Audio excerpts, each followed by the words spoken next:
Snow was falling gently over the quiet, rich town of Raventon. Expensive houses lined the street, their roofs covered in white. Inside a shiny black Lexus, the heat was on, but the air felt cold. In the front seat sat Victoria, a woman dressed perfectly in a warm coat and leather gloves.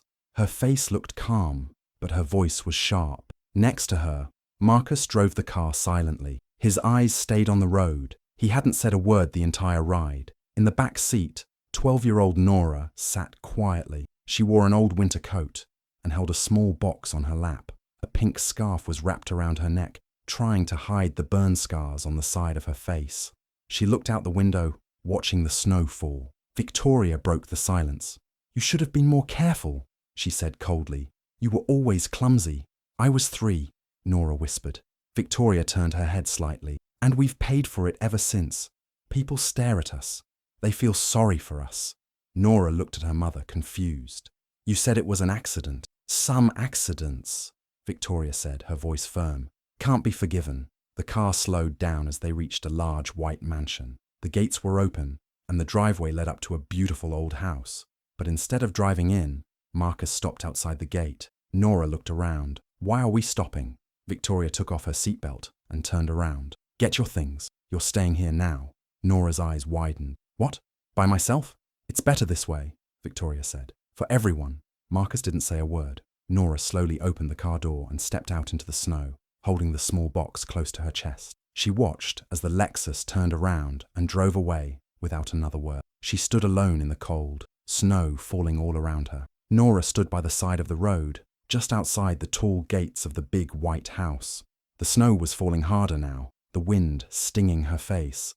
The small box in her arms felt heavier by the second. The car didn't move. Her mother looked straight ahead, not at her. "Close the door," Victoria said, without emotion. "You'll be fine." Nora's voice shook. "Mum, please, don't leave me here." Marcus kept his eyes on the dashboard. He didn't look at her. He didn't say a word. "I'll be good," Nora begged. "I won't cause any trouble. Please don't leave me." Her mother sighed like she was tired of hearing her voice. "We've made our decision. Don't make this harder." "But I'm your daughter," Nora cried, her eyes filling with tears. "Please." Victoria turned her head slightly, her voice sharp and cold. "You stopped being our daughter when you brought shame into our home." The door clicked shut. The car pulled away slowly, tires crunching over the snow. Nora stood frozen, watching the red taillights disappear into the white distance. Silence. Then the cold hit her. The scarf no longer helped. The wind blew hard against her small frame. Her fingers were already numb, her boots too thin for the snow. She sank to her knees right there by the gate.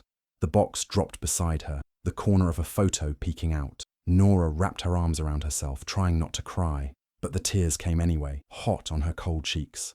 She was alone, forgotten, left like she didn't matter. No footsteps behind her, no voice calling her name, just the snow, the wind, and the sound of her own quiet sobs. The large front door of the mansion creaked open, and an older woman stepped out, wrapping a shawl tightly around her shoulders. Her silver hair was tied in a loose bun, and her eyes scanned the snow-covered front yard. Then she saw her. "Nora!" Aura's voice cracked with surprise and worry. Oh, sweet heavens. She rushed down the steps without caring about the snow soaking into her shoes. Her arms wrapped around the trembling girl, pulling her into a warm, protective hug. "What are you doing out here all alone?" she asked, her voice filled with concern. "You're freezing!" Nora couldn't speak. She just clung to her grandmother, her small body shaking from the cold and from crying. Aura didn't ask more questions. She guided her inside quickly, holding her close like she was something precious that had almost been lost.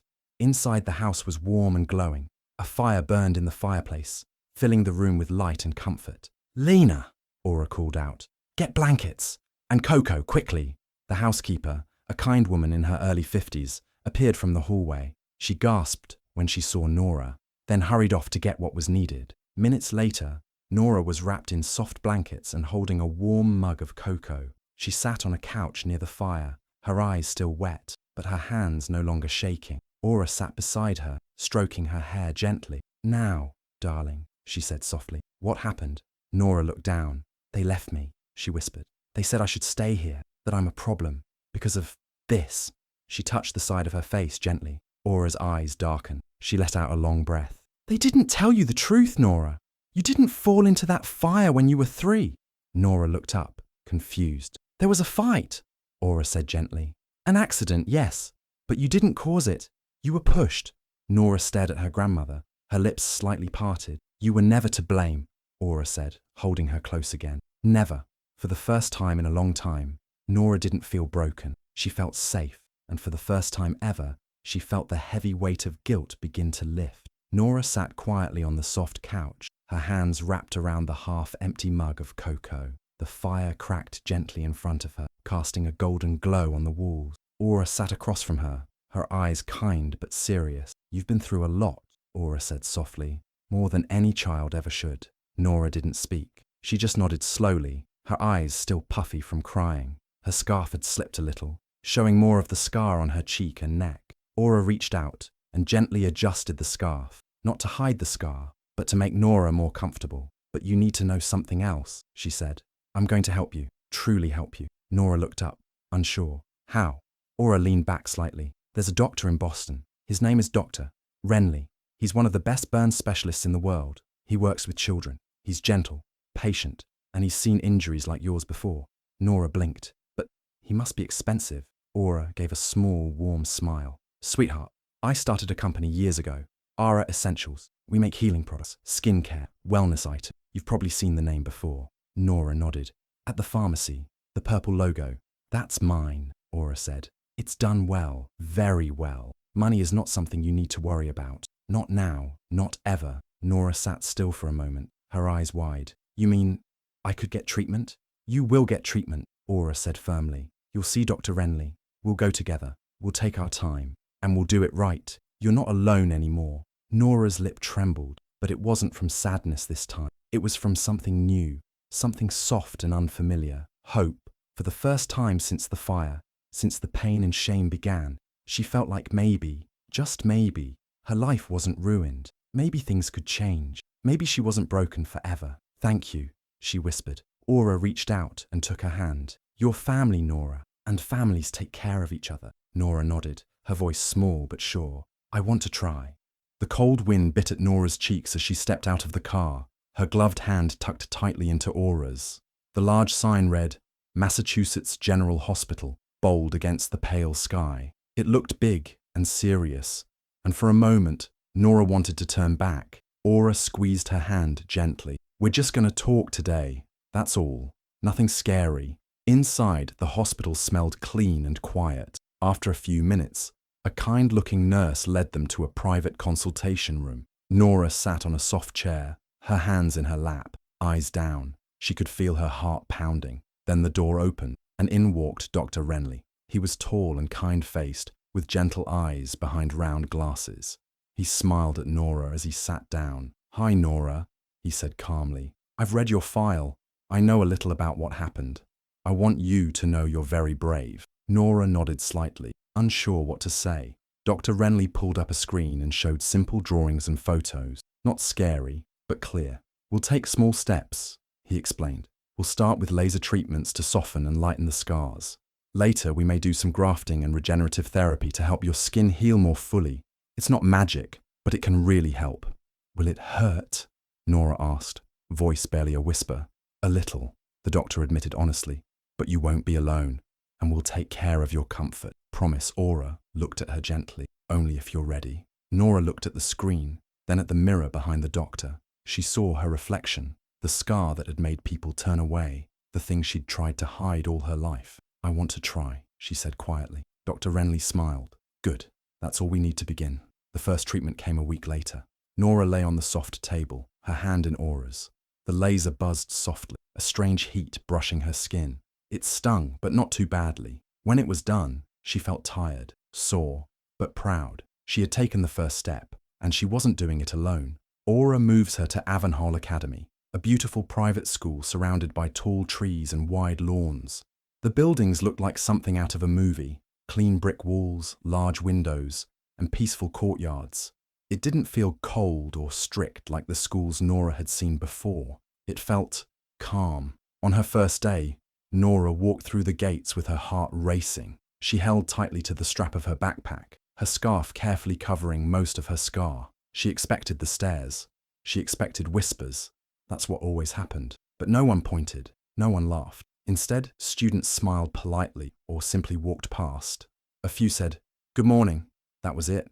Just like she was any other girl. Inside her classroom, she sat quietly in the back. That's when a girl slid into the seat next to her with a wide grin. "Hi, I'm Mira.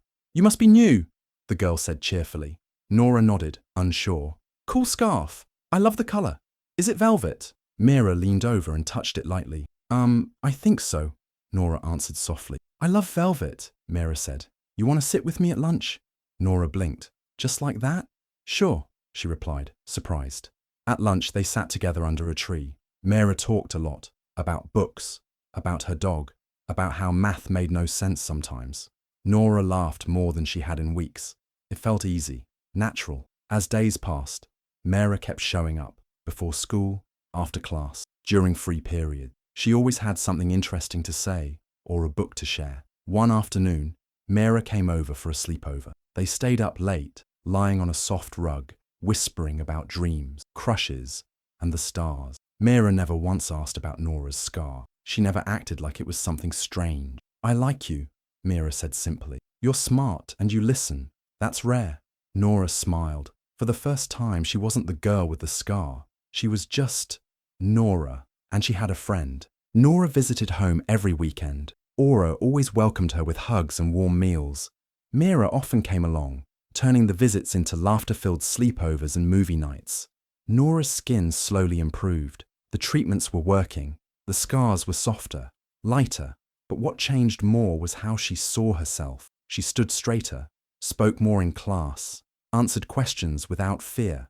She no longer looked down when someone spoke to her. Mira taught her how to use makeup, not to hide, but to show her style. They tried soft eyeshadow, light blush, lip gloss. Nora liked how it made her feel, bold, not hidden. At school, her hard work showed. She won 2 academic awards, science and creative writing. Her teachers praised her essays. Her classmates started asking her for help. At the school assembly, Nora stood on stage, holding her certificate. She didn't hide her face. She smiled. Later at home, Aura made her favorite dinner, spaghetti and garlic bread. After the meal, they sat in the living room. "I'm proud of you," Aura said. "But remember, awards don't make you better than others." Nora nodded. "I know. What matters most," Aura said gently, "is how you treat people. Kindness, patience. That's what makes someone truly strong." Nora looked at her. "I want to be strong like you." Aura smiled. "You already are." That night, Nora sat in her room, thinking. She wasn't the scared, silent girl anymore. She was growing, inside and out, and she wasn't finished yet. Nora applied to Yale. Her personal essay told her story, from the burn, the pain, and the abandonment, to healing, growth, and strength. She didn't try to sound perfect. She wrote with honesty and heart. Weeks later, the acceptance letter arrived. Aura hugged her tight, tears in her eyes. Lena baked a cake with Yale written in blue icing. They danced in the kitchen, laughing like children. At Yale, Nora studied business and ethics. The classes were tough, but she worked harder. She asked questions, stayed after lectures, read beyond the syllabus. She didn't just want success, she wanted meaning. She joined student groups focused on social health. She spoke about healing, fairness, and dignity. She helped organize fundraisers for local clinics. She visited shelters and listened to people's stories. Her past gave her a quiet understanding others noticed. Professors began to see her differently, not just as a top student, but as a leader. Someone who led without needing attention. Someone who listened before speaking. One professor told her, "You bring both mind and heart into every room."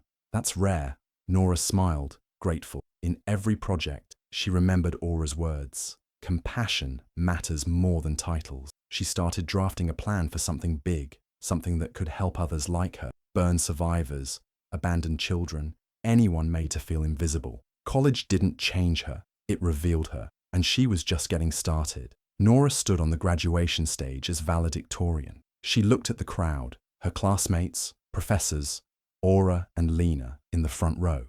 She took a deep breath and began her speech. "I was once the girl no one wanted to look at. I thought love had conditions. I thought I had to hide to be accepted. But I was wrong. Real love sees you, all of you, even the broken part, especially the broken parts.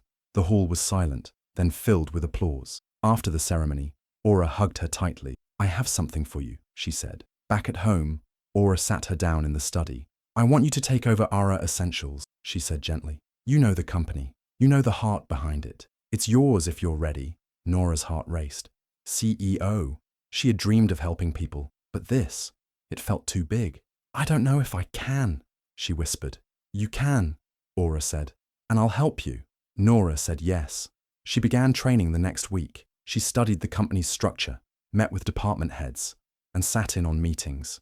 She didn't act like she knew everything. She asked questions. She listened.